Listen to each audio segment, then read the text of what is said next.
अकबर बिरबल की पहली मुलाकात कैसे हुई। अकबर को शिकार का बहुत शौक था। वह किसी भी तरह शिकार के लिए समय निकाल ही लेते थे। बाद में वे अपने समय के बहुत ही अच्छे घुड़सवार और शिकारी भी कहलाए। एक बार राजा शिकार के लिए निकले। घोड़े पर दौड़ते हुए उन्हें पता ही नहीं चला और केवल कुछ सैनिकों को छोड़कर बाकी सेना पीछे रह गई। शाम घिर आई थी। सभी भूखे और प्यासे थे और समझ गए थे कि वह रास्ता भटक गए हैं। राजा को समझ नहीं आ रहा था कि वह किस तरफ जाए। वहाँ से कुछ दूर जाने पर उन्हें एक तिराहा नजर आया। राजा बहुत खुश हुए। चलो अब तो किसी तरह अपनी राजधानी पहुँच ही जाएंगे, लेकिन जाए तो जाए किस तरफ। राजा उलझन में थे। वह सभी सोच में थे, किंतु कोई युक्ति नहीं समझ आ रही थी। तभी उन्होंने देखा कि एक लड़का उन्हें सड़क के किनारे खड़ा खड़ा घूर रहा था। राजा के आदेश पर सैनिकों ने उसे पकड़कर राजा के सामने पेश किया। राजा ने कड़कती आवाज में पूछा, ए लड़के, आगरा के लिए कौन सी सड़क जाती है।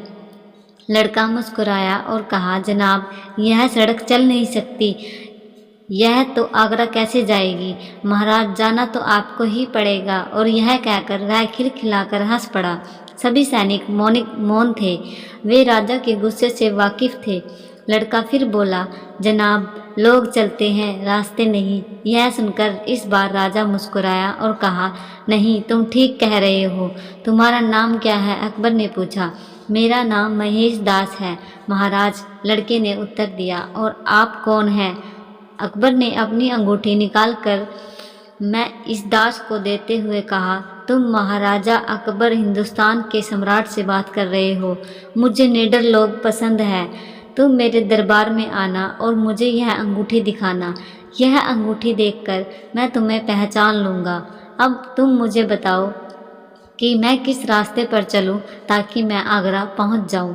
महेश दास ने सिर झुकाकर आगरा का रास्ता बताया और जाते हुए हिंदुस्तान के सम्राट को देखता रहा। जब महेश जवान हुआ तो वह अपना भाग्य आजमाने राजा के मिलने चल दिया। जैसे तैसे तलाशते हुए महाराजा बादशाह के महल तक पहुंच गया। महल का द्वार बहुत बड़ा और कीमती पत्थरों से सजा हुआ था। ऐसा दरवाज़ा महेश ने कभी सपने में भी नहीं देखा था। उसने जैसे ही महल में प्रवेश करना चाहा, रौबदार मूंछों वाले दरबान ने अपना भाला हवा में लहराया और उसे रोक दिया। दरबान बोला, तुम्हें क्या लगता है कि तुम कहाँ प्रवेश कर रहे हो। पहरेदार ने कड़कती आवाज़ में पूछा। महेश ने नम्रता से जवाब दिया, महाशय, मैं महाराज से मिलने आया हूँ। महेश ने बादशाह को दी हुई अंगूठी दरबान को दिखाई। इस बार दरबान ने कहा कि अंदर जाओ, पर तुम्हें महाराज जो भी इनाम देंगे उसका आधा हिस्सा तुम मुझे दोगे। महेश ने एक पल सोचा और फिर मुस्कुरा कर बोला, ठीक है, मंजूर है। और इस प्रकार महेश ने महल के अंदर प्रवेश किया और देखा महाराजा अकबर सोने के सिंहासन पर विराजमान है। महेश ने बादशाह अकबर को सिर झुकाकर सलाम किया और कहा, आपकी कीर्ति सारे संसार में फैले। अकबर के पूछने पर महेश ने जवाब दिया कि महाराज, मैं यहाँ आपकी सेवा में आया हूँ। महेश ने राजा को दी हुई अंगूठी सामने रख दी। बादशाह बोले, ओहो, याद आया, तुम महेश दास हो ना।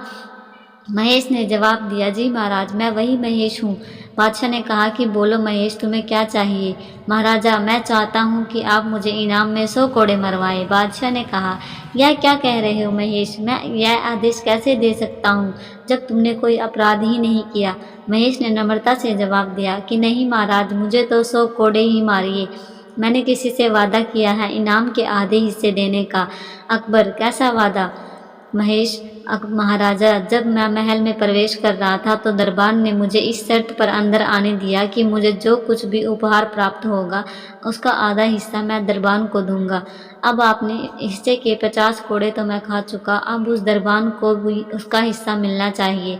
यह सुनकर सभी दरबारी हंसने लगे और दरबान को बुलाया और उस 50 कोड़े लगवाए गए। राजा ने महेश से कहा, तुम बिल्कुल वैसे ही बहादुर और निडर हो जैसे बचपन में थे। मैं अपने दरबार में से भ्रष्ट कर्मचारियों को पकड़ना चाहता था, जिसके लिए मैंने बहुत से उपाय किए, किंतु कोई भी काम नहीं आया। बादशाह ने कहा, तुम्हारी इसी बुद्धिमानी की वजह से आज से तुम बीरबल कहलाओगे और आज से ही तुम मेरे मुख्य सलाहकार नियुक्त किए जाते हो। इस तरह से अकबर को बीरबल से मुलाकात हुई।